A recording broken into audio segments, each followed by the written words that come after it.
Now in movement, when you move, as I was saying, as an offensive player, they want to attack the front foot.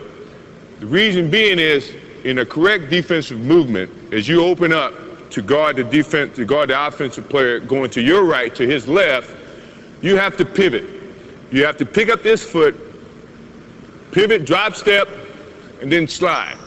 Keeping your defensive stance, keeping your balance, keeping your butt parallel to the floor, staying in a low position so you can move a lot quicker.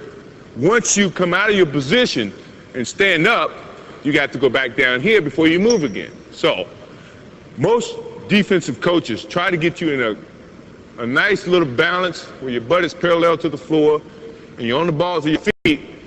Your hands are mirroring the basketball, your left is here flicking at the basketball. When you open up, you stand in that stance, step and slide. That's step and slide.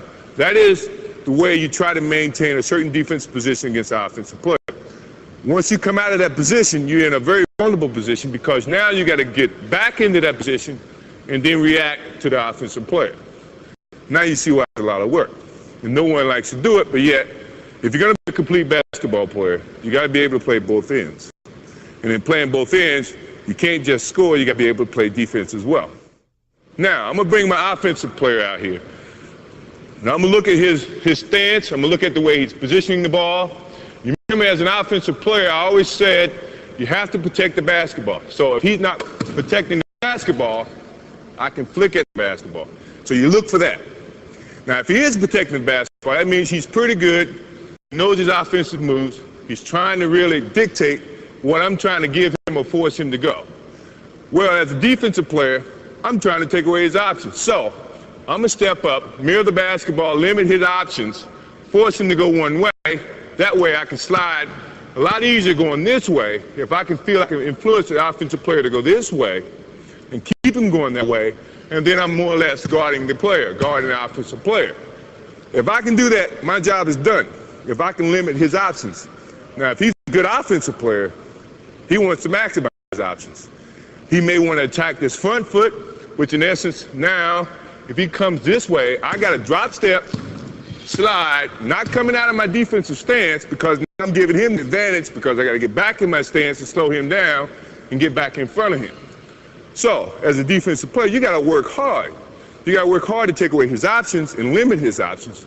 But at the same time, when he attacks you, you have to be in a good enough position to play good, solid defense. You should never come out of your stance. You should always be in your stance on the ball of your feet.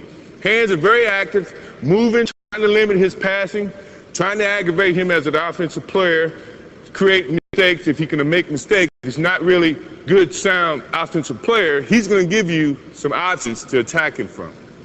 You just have to pick those options carefully. And not with your hands, not with poor defensive stances, but with adequate and certain fundamentals as a defensive player.